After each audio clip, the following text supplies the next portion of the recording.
les voy a contar un poco qué es lo que hizo a mi participación en la educación y práctica tipográfica. Por ello respondo a esta invitación en esta conmemoración tan particular de los 25 años de la creación de la carrera de diseño, y les voy a relatar algunos acontecimientos que, a propósito de la enseñanza, aprendizaje del diseño y la tipografía, me han sido muy cercanos y a los que me dediqué con muchísima intensidad. En 1985, hace ya 34 años, la enseñanza del diseño se inauguró oficialmente en la Universidad de Buenos Aires, dando inicio a una trayectoria académica que se le había negado por décadas. Había proyectos hasta en el Congreso sobre la incorporación del diseño en el saber universitario, que dormían el sueño de los justos en carpetas y no prosperaban. Allí fue que, dando inicio a la trayectoria académica, se aprobó un programa inicial por las autoridades que, ante la falta de docentes para el dictado de las clases en la materia de diseño, convocó a los llamados idóneos, que éramos los profesionales de oficio, los que hacíamos del diseño una práctica cotidiana. En su mayoría, esa generación de profesionales nos convertimos en docentes aquel primer día de clases, en que nos encontramos con los alumnos. Al desconocer todo lo relativo a las cuestiones pedagógicas, traté de ubicarme en la posición de los alumnos, de elaborar una especie de práctica del aprendizaje, básicamente porque era práctica que no tenía por haber carecido de una educación académica organizada y sistémica. Escuchándolos, extraída de sus palabras ideas para futuros contenidos, o bien lo que era necesario reconsiderar sobre los vigentes. Se trataba de observar los posibles inconvenientes que pudieran surgir en la presentación de sus propuestas. En esa actitud de escucha atenta surgió una forma de diálogo sobre la que construí mi estructura de enseñanza. Así fue como a los 44 años se me presentó la impensada oportunidad de dar clases en la universidad. Y unos pocos años después, examen de por medio, sin más título que el de la escuela básica, accedí formalmente al título de profesor regular. Fue la necesidad de explicar, de comunicar ciertas ideas, la que me hizo tomar conciencia de la verdadera complejidad de la tarea del docente.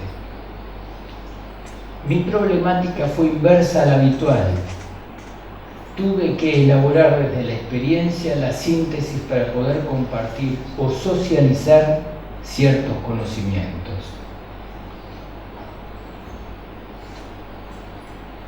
Ya en pleno desarrollo de las actividades, sea por los resultados o por las urgencias, la dirección de la carrera me formuló sucesivas invitaciones para que dirigiera una cátedra de diseño. Mis temores eran de magnitud y posponía esa decisión. La aceptación de una responsabilidad de esa importancia se concretó cuando, en el tercer año de cursada, se implementaron las materias selectivas. En aquel momento me ofrecí para dictar la materia electiva diseño editorial, un tema sobre el que tenía experiencia. Preparé un programa que comprendía los 4 meses de trabajo, pero horas antes del inicio y por un hecho circunstancial, se me solicitó que me encargara de una segunda materia, y fue a partir de la urgencia de aquel nuevo pedido que sugerí incorporar como instrucción previa de diseño editorial un primer cuatrimestre de Introducción a la tipografía. Y abro un pequeño paréntesis, la tipografía no estaba considerada en la currícula como un saber específico. Estaba de alguna manera metida dentro de los talleres de diseño y de morfología. Es decir, que esto fue una especie de circunstancia, como les relato, muy casual, que permitió filtrar un conocimiento que hasta ese momento no estaba. Ante la emergencia, recordé una charla con André Gürtler, mantenida en Basilea, Suiza, en 1971. Todas estas cosas que les cuento tienen una cuota de casualidad que aún hoy me siguen perturbando.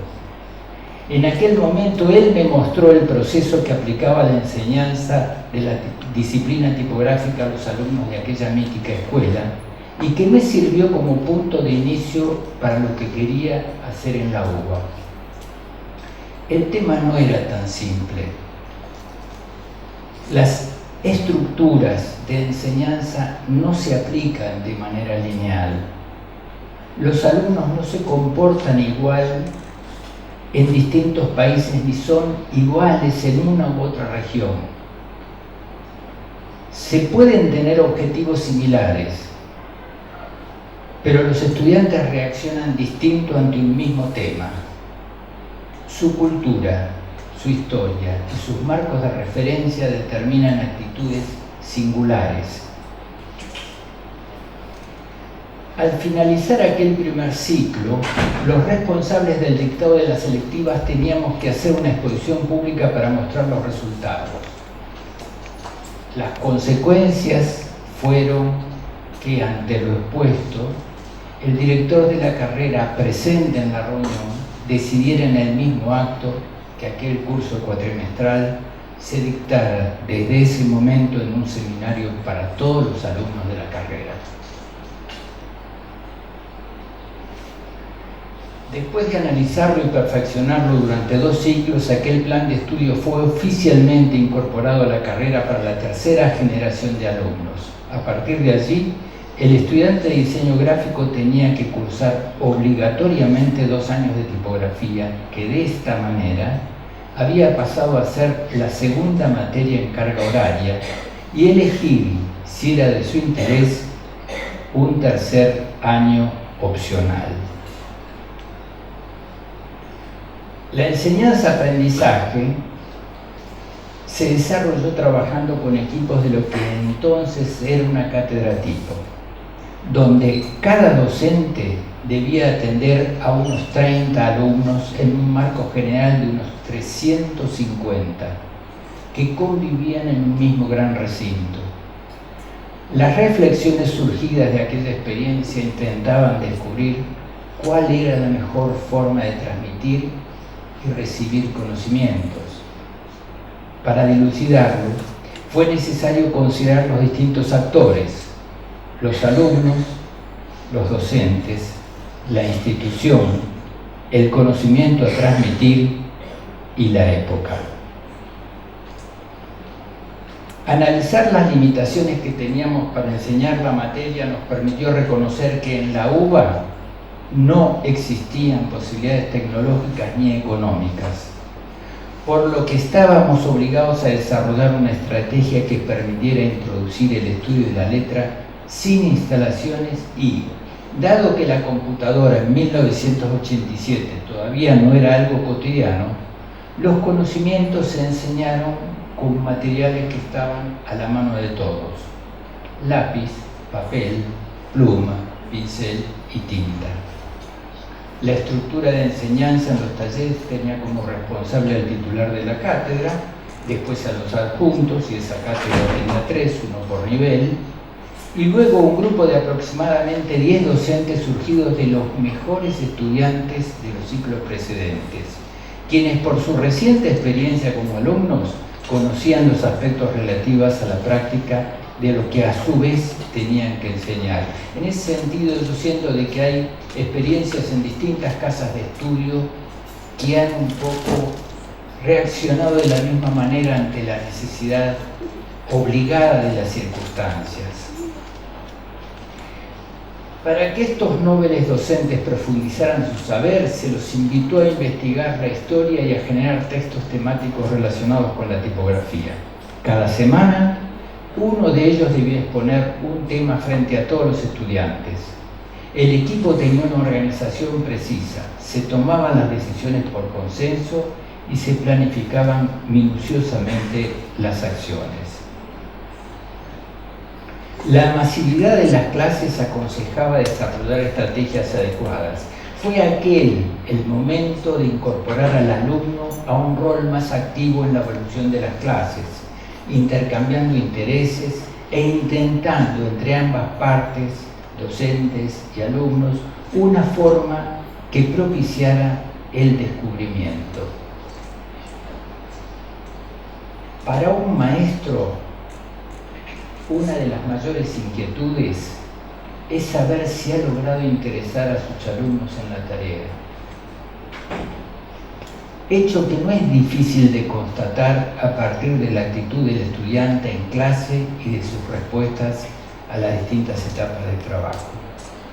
El aprendizaje ocurre cuando se vivencia lo transmitido, cuando se razona a partir de lo conceptualizado o se descubre por propia experiencia. Está claro que es muy difícil enseñar algo si el alumno no está motivado, por lo que encontrar las formas aptas fue una de las primeras preocupaciones. Si se percibía que la enseñanza pautada no daba sus frutos, había que encontrar caminos alternativos que, sin sacrificar los objetivos del programa, permitieran que los ejercicios se desarrollen con interés. En este caso, la forma de enseñar hacía la función de aprender.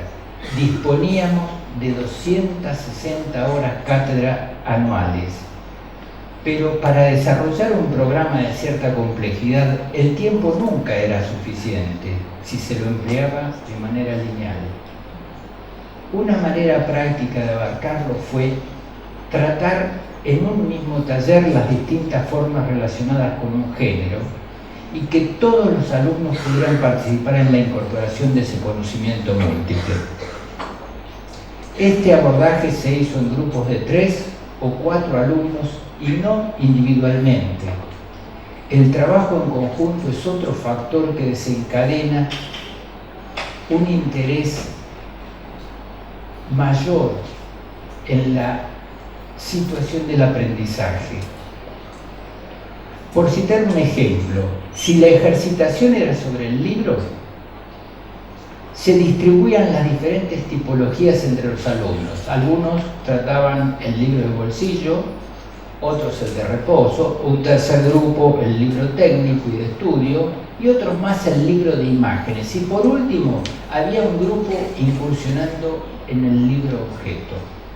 Estas maneras potenciaban el clima de trabajo y permitían que todos reconozcan las particularidades de cada presentación. Era un taller plural que fomentaba la corrección pública en la que el alumno participaba activamente.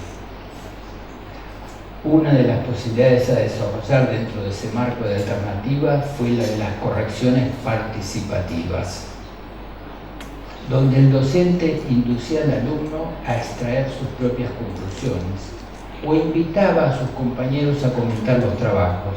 La corrección así encarada se convertía en una clase dinámica por los aportes que se incorporaban: historia, estrategia, teoría, concepto o procedimiento. Otra fórmula fue la de incentivar la corrección entre distintos alumnos. Por provenir de un par, de alguien que estaba realizando su misma experiencia, las observaciones solían ser mejor recibidas. Es notable la cantidad de cosas que surgían. Los alumnos saben mucho más de lo que son conscientes y tienen múltiples experiencias vivenciales vinculadas con lo que hacen, solo que deben aprender a mirarlas con cierta distancia, conceptualizarlas y relacionarlas adecuadamente. Los beneficios de las diversas alternativas de la corrección pública de los trabajos, en voz alta frente al grupo de alumnos, analizando cada propuesta presentada y a veces en presencia de otros docentes, le otorgaba transparencia al procedimiento, optimizaba el diálogo y favorecía la rica tensión existente entre las ventajas y desventajas de las decisiones. Ese tipo de corrección le quitaba misterio a la calificación, porque explicitaba la metodología aplicada a la hora de poner la nota. Por ejemplo, las correcciones finales, se trataba de cientos de trabajos evaluados en forma simultánea, se hacían de manera escalonada. Primero, cada docente calificaba a sus 30 alumnos. Luego, ese grupo se confrontaba con otros del mismo nivel, donde intervenían otros docentes para revisar y equilibrar los resultados. Y finalmente, volvíamos a encontrarnos en reuniones públicas, donde toda la cátedra repasaba las calificaciones y a la que los alumnos podían asistir como oyentes. La emergencia fue la que colaboró para que se perfilara esta manera de trabajar, ya que ante la gran cantidad de alumnos, la dirección de la carrera estimuló la creación de equipos docentes que pensaran a los estudiantes como partícipes activos del proceso educativo. Como titular responsable de la materia, les pedí a los docentes que hablaran en lugar de hacer indicaciones con el lápiz, para que los alumnos llegaran a las conclusiones por medio de su propio razonamiento. La estrategia era no imponer soluciones. También evaluábamos la forma en que los estudiantes incorporaban los ejercicios. Si ellos no adoptaban con entusiasmo algo, reformulábamos la tarea tantas veces como fuera necesario. Y al finalizar el año, armábamos, como están haciendo ahora, como vi que estaban preparando ahora ustedes, una exposición cronológicamente ordenada de los trabajos. El principal interés radicaba en que a partir de lo producido en esa exposición podíamos detectar errores y hasta indiferencia de los alumnos frente a algunos de los ejercicios. Era el momento en que se invitaba a los docentes a revisar cuál podía ser el sustituto para mejorar la secuencia. Cada vez que reformulábamos o creábamos un trabajo, antes de implementarlo, los miembros del equipo docente nos tomábamos el tiempo para ejercitarlo y reconocer las dificultades. Hacer para aprender lo que después enseñaríamos fue la norma. La juventud del grupo y la vocación con que se asumió esa responsabilidad transformó estos primeros años en una experiencia modelo. El desarrollo del programa de la materia tipografía fue aplicado, seguido y revisado durante 10 años por aquella primera cátedra que dio inicio al estudio de la letra. Todos los ejercicios con sus objetivos pedagógicos, detalles de organización y resultados fueron registrados y explicados paso a paso en el libro Pensamiento Tipográfico. Esa compilación fue también un trabajo del mismo grupo docente que participó de aquella experiencia. La edición fue publicada por Edicial, tiene 176 páginas y fue impresa en Buenos Aires en 1996.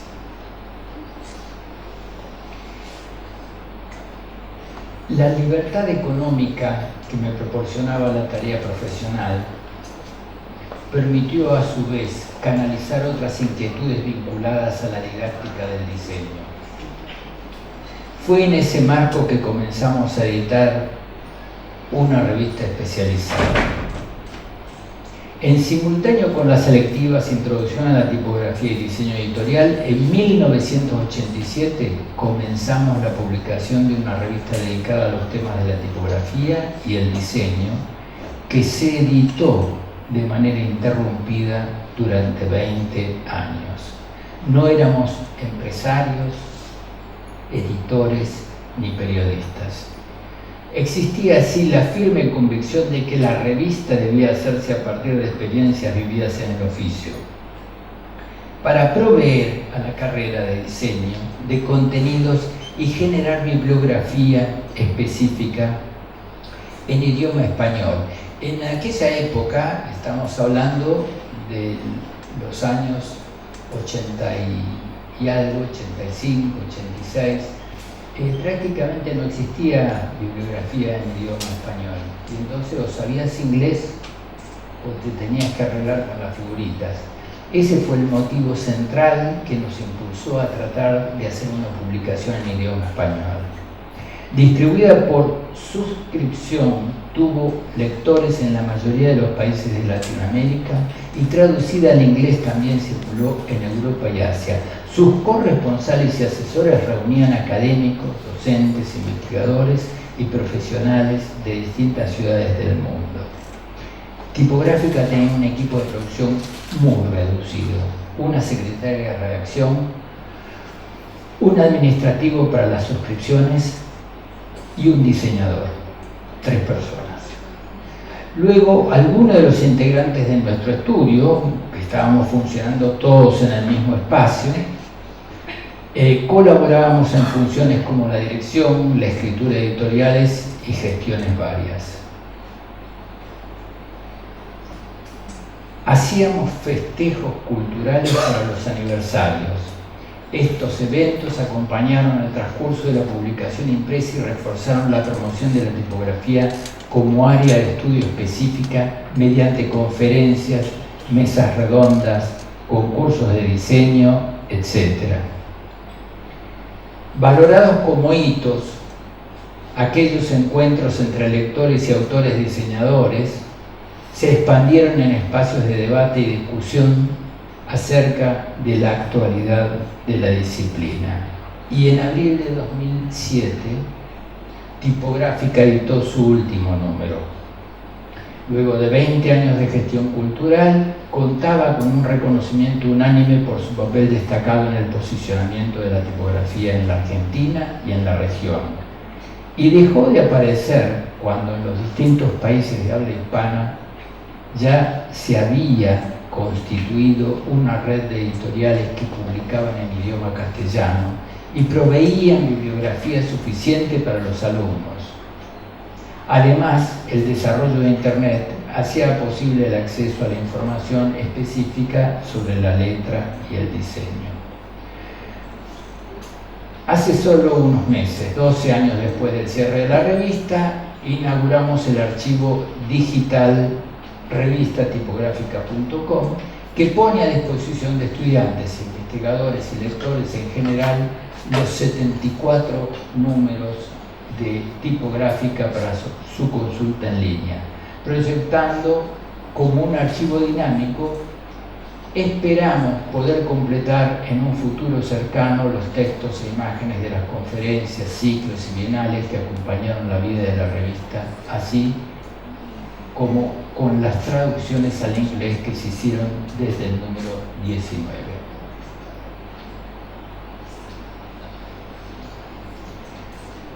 Al finalizar aquel encuentro en el año 2001, Tipográfica Buenos Aires, que se hizo para conmemorar los 15 años de la revista, y dado el éxito que se había logrado en las exposiciones realizadas que acompañaban el encuentro, se habían organizado, además del encuentro con figuras notables que vinieron a la Argentina por primera vez en aquel entonces, habíamos organizado 10 exposiciones simultáneas de tipografía en el Centro Cultural Borges. Y allí observamos que En Latinoamérica persistía vacante cierta vocación por difundir el diseño de letras. Con la intención de abrir más el espacio de la tipografía, desde Tipográfica, se convocó a un grupo de profesionales y docentes. La idea era reforzar el movimiento del conocimiento vinculado a la tipografía en la Argentina. Y de allí surgió la necesidad de conformar un grupo de trabajo independiente, es decir, no pertenecía exactamente a la revista.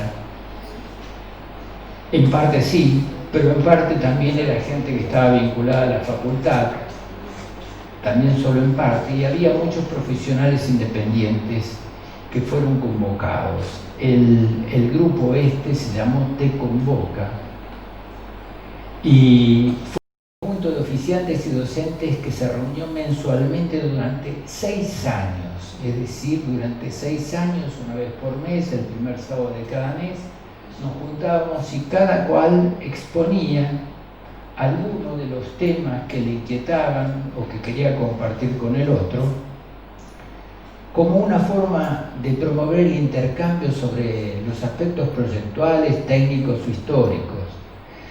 Como consecuencia de esa acción se profundizó en la organización de la Bienal Letras Latinas, por ejemplo, la primera exposición regional que procuró mostrar la producción latinoamericana de fuentes tipográficas y que con cambios de nombre continúa hasta nuestros días.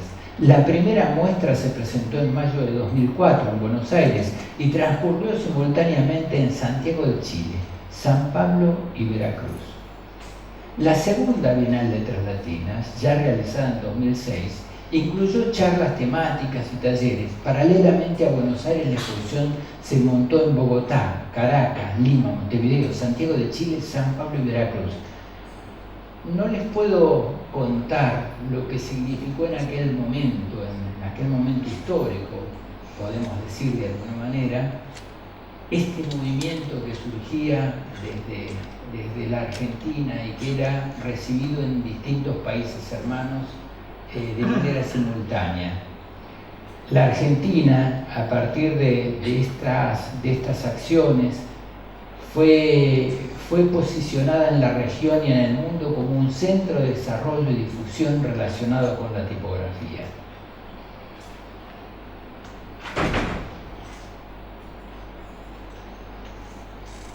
Dos años después del cierre de Tipográfica,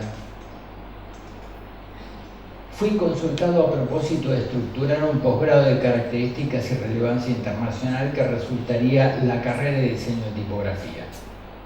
Inmediatamente reconocimos que para su concreción contábamos con el capital humano y la experiencia del grupo de los más activos integrantes de Te Convoca, quienes conformaron el principal núcleo docente de la carrera de diseño. Fue la práctica de aprender a escucharnos y de evaluar los conocimientos de cada uno la que nos dio la seguridad de emprender la tarea de enseñar en un nivel superior. Quisiera explicar un poco esto.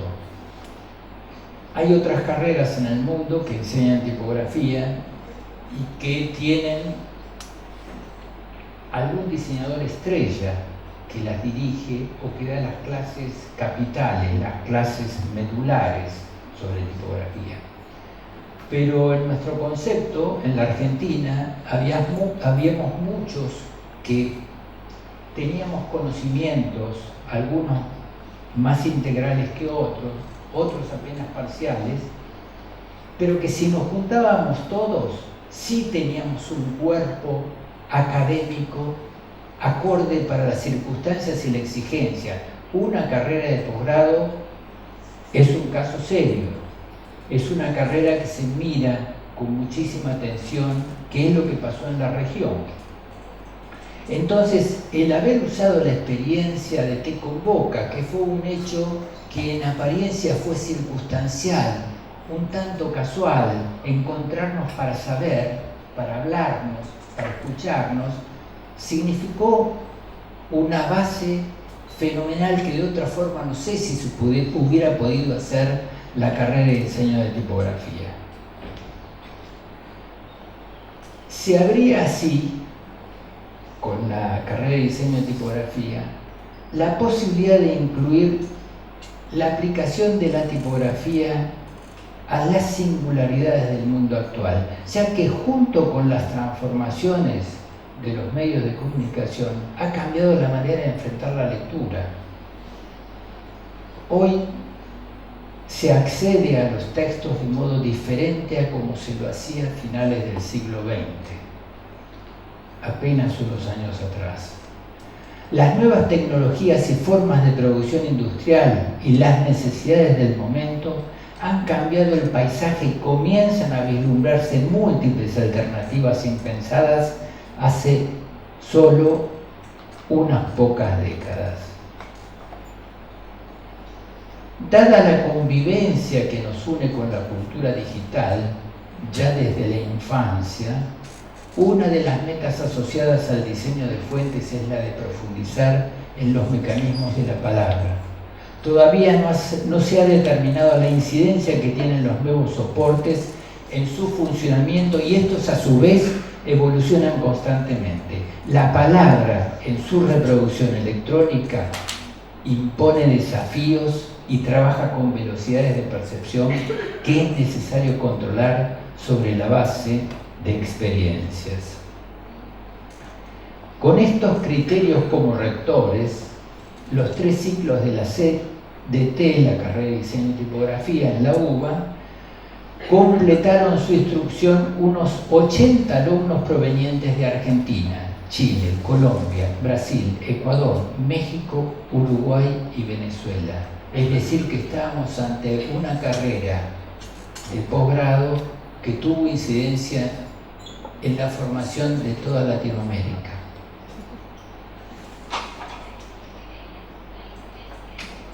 Tomando como experiencia lo realizado en esta carrera y considerando las particularidades de la región, durante 2 años el mismo grupo docente que trabajó en aquel primer proyecto se apoyó en similares principios para elaborar un programa más ambicioso todavía, el de la maestría en diseño de tipografía. La idea era que, además de recibir instrucción sobre el diseño de tipografías, el cursante pudiera compenetrarse con los aspectos culturales, históricos, tecnológicos, económicos y regionales de los que éstas se nutren. En 2013 comenzó el dictado de la maestría y actualmente, al momento de escribir este texto, es la única activa en América, acompañando a las 2 más tradicionales que se dictan en Europa, Reading en el Reino Unido y La Haya en Holanda. La cursada involucra más de 760 horas de cátedra que se dictan en 2 años. El conocimiento profundo de la tipografía posibilita experimentar metodologías y procesos relativos a la estructura y a la forma del mensaje y da la posibilidad de establecer refinamientos más allá de la noción de orden. Una forma de entender el diseño desde la tipografía implica desarrollar una concepción de la enseñanza que apunte a potenciar el pensamiento crítico y para eso el alumno asume un vínculo y toma opinión respecto del objeto de estudio. Fijar los conocimientos sobre la letra y la palabra por su función formativa son las condiciones fundamentales necesarias para sortear las exigencias que plantea el estudio de las comunicaciones visuales.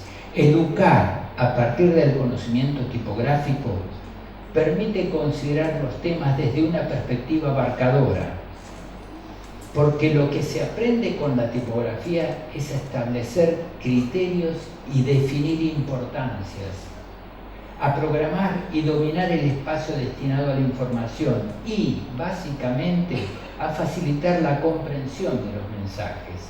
La propuesta fue producir conocimiento tipográfico que supere el criterio formalista y, más allá de los estilos, considere la problemática que presentan las lenguas habladas en la región: el castellano, el portugués, el guaraní, el quechua, el aymara, todas ellas lenguas oficiales de América del Sur y otros tantos idiomas originarios aún no oficiales.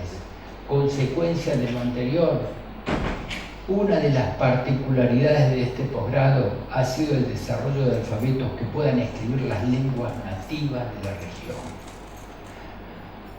Las culturas originarias de América fueron virtualmente desaparecidas por la llegada de las europeas, que no solo ocultaron las formas nativas de comunicación, sino que también los saberes ancestrales de sus habitantes, culturalmente sometidos durante la conquista.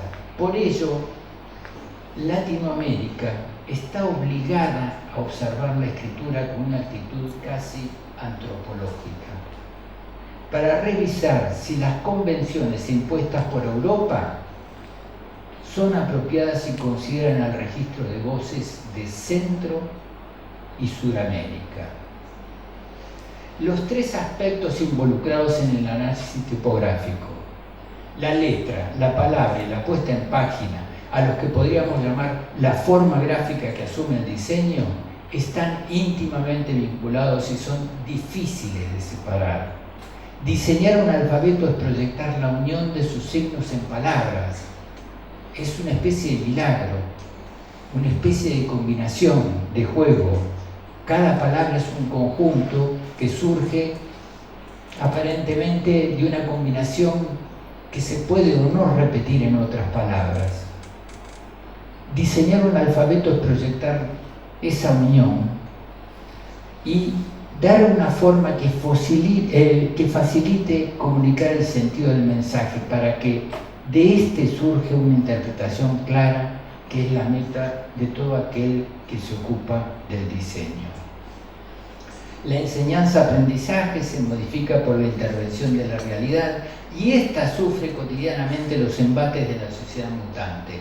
El diseño, cualquiera sea su especificidad, implica un ejercicio continuo. Una de las cosas que más se enseña es unir esos conocimientos de la práctica profesional con la docencia, pues el que instruye se ve en la necesidad de ponerse en el lugar de los otros para comprender los recorridos que van proporcionando las ideas de aquellos. Esa ejercitación constante proporciona entrenamiento, rapidez y seguridad a ambas funciones, diseñar y enseñar. Luego de mi alejamiento del proyecto, al finalizar el primer ciclo, otros colegas continúan con el dictado de la maestría en la UBA. En mi concepto, la experiencia de la maestría expone la necesidad de desarrollar una maestría complementaria, paralela, en diseño editorial, que profundice en el espacio y la función de la palabra. Sería deseable que a los fines de descentralizar una experiencia de estas características, la misma se desarrolle en alguna casa de estudios del interior del país.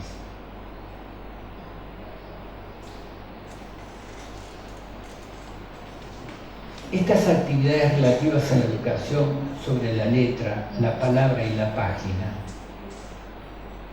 han tenido la intención de profundizar en los conocimientos relativos al oficio, pero en mi caso son también un reconocimiento a los que contribuyeron a mi formación. Es una necesidad de decir de que uno no nace de un repollo, de que hay detrás de cualquier acción que emprendamos una cantidad de circunstancias y de gentes que han posibilitado que de pronto se desarrolle cierto acto, cierto fenómeno.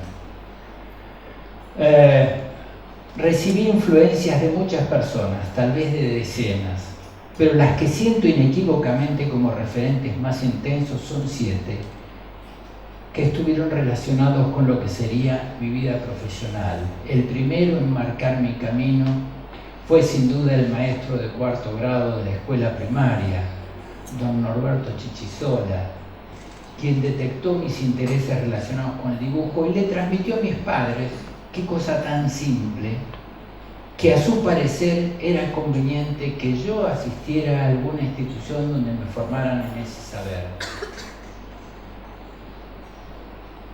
Mis padres educadamente le hicieron caso. Pero mucho de lo que intenté hacer entre los 9 y los 12 años, fíjense que a veces a mí me asombra esto, qué interés tan prematuro. Entre los 9 y los 12 años se lo debo a un letrista y fileteador que hacía su trabajo en la vía pública, al que seguía a diario cuando en mi paso hacia la escuela yo iba a la tarde. Yo pasaba al mediodía y él estaba trabajando. Me detenía a observar sus habilidades. Nunca hablé con él ni supe su nombre, cosa que me lamento enormemente. Pero al volver a casa trataba de imitar sus destrezas. Y le debo un particular reconocimiento al letrista de la primera sala de arte de la agencia de publicidad en la que trabajé. Roberto Laureda, un profesional admirado con mucho oficio, que cuando yo tenía 15 años me dio las primeras indicaciones acerca de cómo dibujar letras. Un hombre de una habilidad notable y una sensibilidad muy especial. Y casi en simultáneo con lo anterior, la profesora de artes plásticas Cecilia Markovich, discípula en París del pintor André Lot y del escultor Antoine Bourdelle, fue quien a través de los estudios de dibujo, pintura y escultura posibilitó que cultivara mi mirada hacia la forma y el color, es decir, la que me facilitó las pautas para aprender a ver, que es todo un tema. Uno mira con mucha facilidad, ver es más complejo, hay que tener una educación detrás. Mi mayor influencia en el oficio y también como persona fue la de Juan Carlos de Stefano, a quien descubrí como maestro a mis 17 años por su trabajo de diseño aparecidos en la vía pública. 6 años después de haber reparado en su tarea, un amigo en común nos vinculó y comencé a colaborar con él. Di Stefano tenía una increíble sensibilidad para aplicar la fuerza de la letra al diseño. Entre las muchas cosas que aprendí de él, una central fue la importancia de trabajar en equipo y dejar a un lado el personalismo y a tener como único norte hacer mejor las cosas. Y un mediodía, como otras circunstancias casuales que me ocurrieron, la fortuna trajo a mi lado a Juan Andralis. Juan Andralis es un ser que seguramente no es conocido, pero quiero decirles que, a ver, ustedes estudiantes o docentes de diseño van a tener una referencia si yo les digo que trabajó en el estudio de Cassandre. Cassandre, un afichista francés de los años 30-40, excepcional, aún seguimos admirando su tarea, pero también colaboró con Adrián Frutiger, Andralis. Y bueno, en algún momento volvió al país y se apareció en la mesa de al lado donde yo estaba trabajando, ¿no? Él, con su entusiasmo por la tipografía y el diseño, supo instruirme en los vericuetos de la letra, esos que no están explícitos en la forma.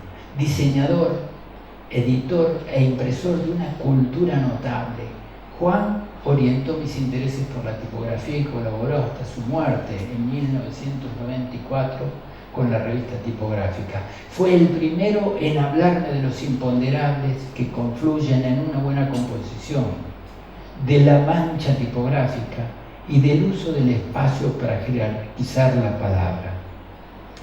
Y entre los que reconozco como mis maestros, incluyo a Salma Jalouf, aquí presente, que a su vez fue una de mis primeras discípulas y es con quien comparto responsabilidades en nuestro trabajo cotidiano. Fue ella quien supo ilustrarme en aspectos relacionados con la investigación, la observación de la táctica y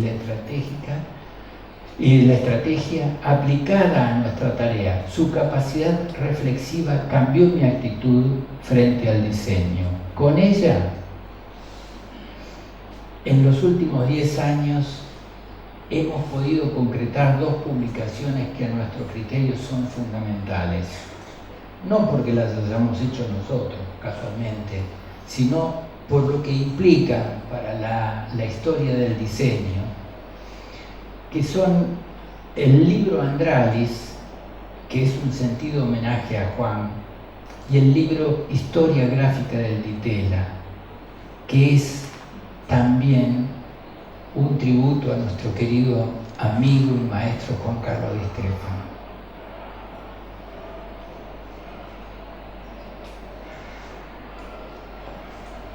Y para completar un poco, y ya terminamos, este relato que les hago sobre la enseñanza, aprendizaje, sobre las experiencias, sobre la incorporación de la tipografía a las carreras de diseño,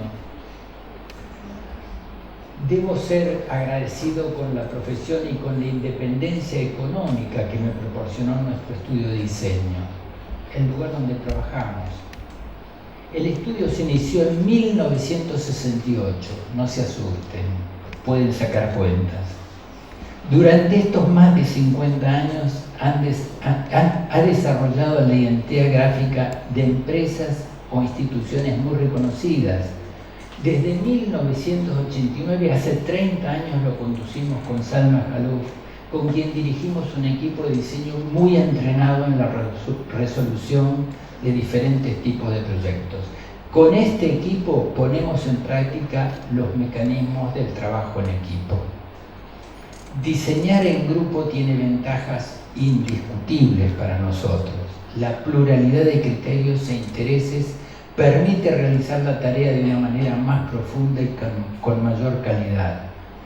Cuando en la resolución de los problemas de diseño se escuchan las distintas partes, inevitablemente la solución es menos casual y puede ser razonada y observada con cierta distancia. En consecuencia, el resultado puede ser mejor y a la vez cultiva a los involucrados. Desde sus inicios el estudio ha estado muy cerca de las ediciones y seguramente por ello siempre observó a la palabra como el bastión de las comunicaciones. Es seguramente lo que ratificó nuestra afinidad por el análisis y el estudio de la letra. Y muy brevemente entonces les paso a mostrar algunos trabajos. La primera tipografía que diseñamos fue en el año 1995, creo, 1995. Y la diseñamos pensando en la identidad de la revista tipográfica, para escribir con nuestra propia letra, para darle identidad a la revista que hacíamos. Y esta tipografía, creo recordar, que fue la primera tipografía hecha en Latinoamérica que se usó en un medio masivo. El medio masivo era tipográfica, ¿no? Lamentablemente la estrenamos unos meses después del fallecimiento de Juan Andralis, lo que le hubiera hecho realmente muy, muy feliz a él, ¿no? Luego de la tipografía para la revista, diseñamos casualmente la tipografía Andralis. Y enseguida empezamos a usarla también en la revista para los textos de fondo. La tipografía Andralis se basa en un paradigma de lectura que estudiamos y que entendemos que le da posibilidades de un armado a la palabra que otras tipografías por sus características no nos daban. Nosotros diseñamos muchas fuentes, unas cuantas fuentes, pero Estas fuentes que les estoy mostrando son las fuentes que diseñamos porque creímos que había que hacerlas, no porque nos hayan pedido o hubiera un trabajo detrás. La tercera, esta que les muestro, que es la Chaco, que tuvo que ver con que yo en ese entonces viajaba bastante por Latinoamérica por esta cosa de la tipografía y la enseñanza y todo eso, y veía que las señales de tránsito, algo que hablábamos hace un rato con el señor decano, eran señales fallidas. De toda Latinoamérica, la Argentina también, obviamente, ¿no? Está muy pobremente señalizada y es muy fácil que, no puedo dar una cifra segura porque no hay estadística, que una cantidad de los problemas que hay en el tránsito se deben a que está mal señalizada, está señalizada con criterios de los años 70, de los años 80 y aplicando malas soluciones. Entonces ahí es donde diseñamos Chaco, que es una tipografía especial para señales que se usó con bastante éxito en la prensa diaria en el país y en el exterior. Y luego, producto de un recuerdo de cuando era joven, diseñamos Palestina, y Palestina de alguna forma quiso recuperar una fuente que en mi juventud usábamos mucho, que era la Trade Gothic. Pero la Trade Gothic en metal, es decir, la usábamos en la composición de tipos o en linotipo. Y cuando yo busqué la Trade Gothic en digital, me llegó una sorpresa y no sé si me falla el recuerdo en un sentido o en otro, para mí no es la Trade Gothic que usamos nosotros.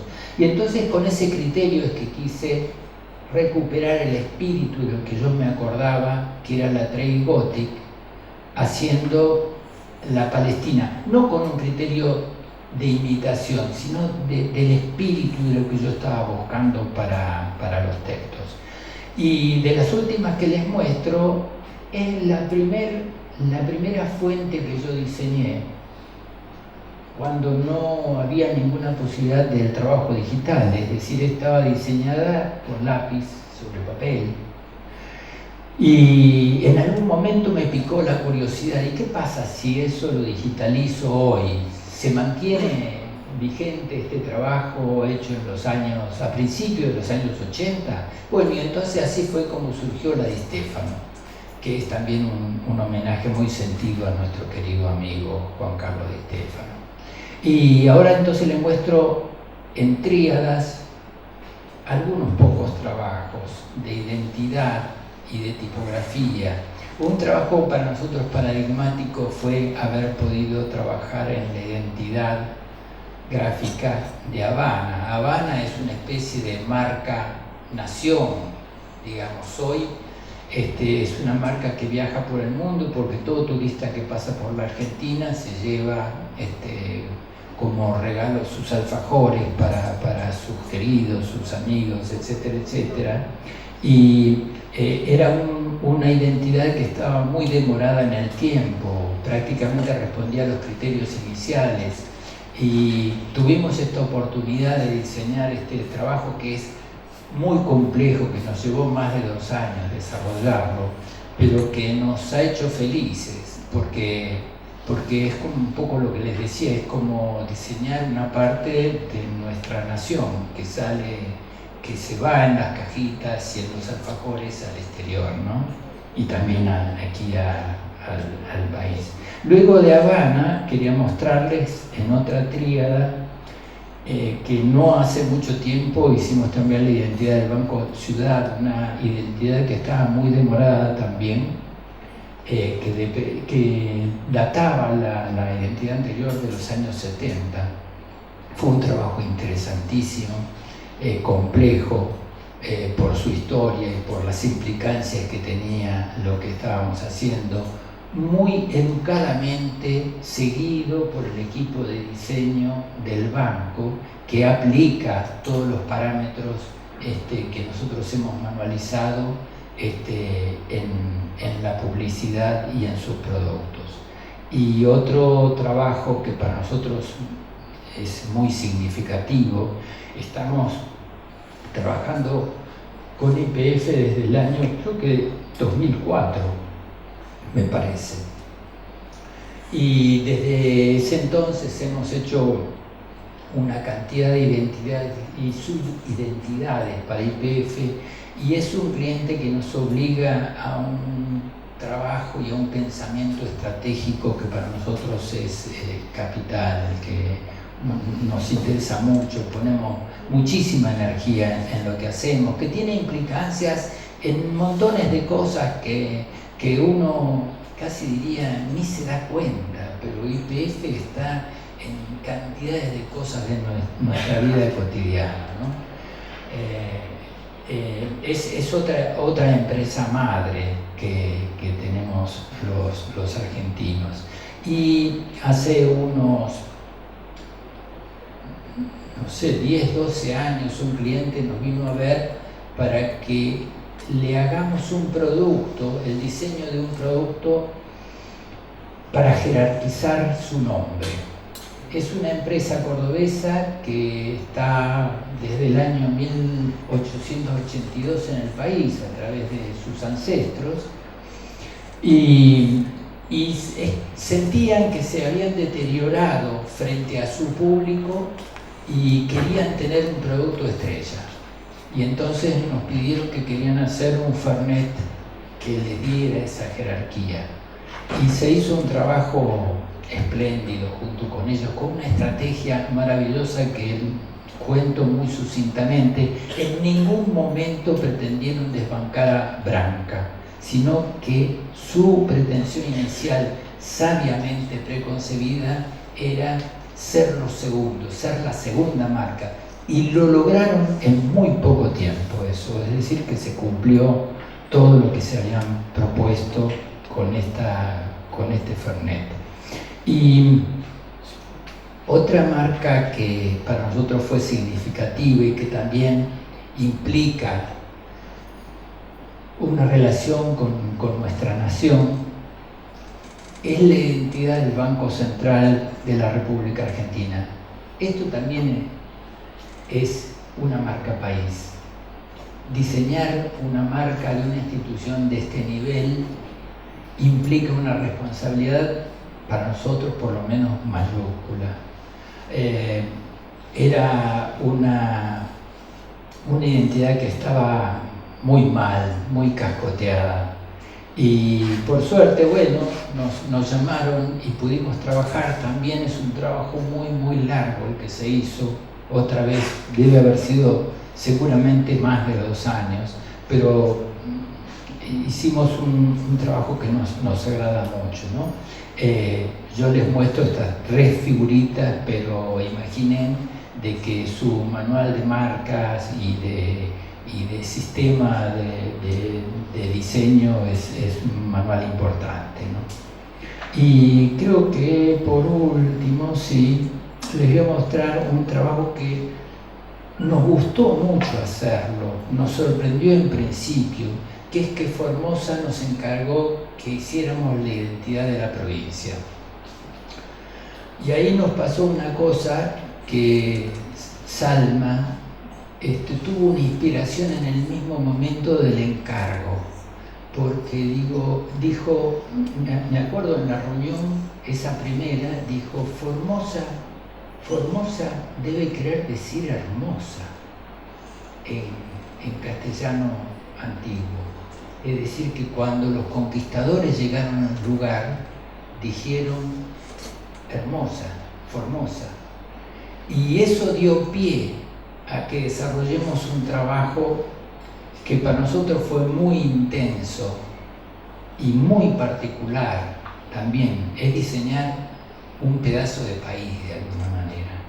El manual normativo también es realmente muy grande. Pero como les decía antes, esto que les estoy mostrando tan brevemente, o que les fui mostrando tan brevemente, solo hace a una parte de todo lo que hacemos cotidianamente, y tiene muchísimo que ver con el tema de la educación, del diseño y de la tipografía en el país, porque nosotros aprendimos acá. aprendimos de esto, aprendimos de trabajar. Lo poco o mucho que sabemos, lo sabemos de esa práctica cotidiana, de haber especulado, de no habernos conformado nunca en resignar a hacer los trabajos con la más alta calidad de lo que éramos capaces.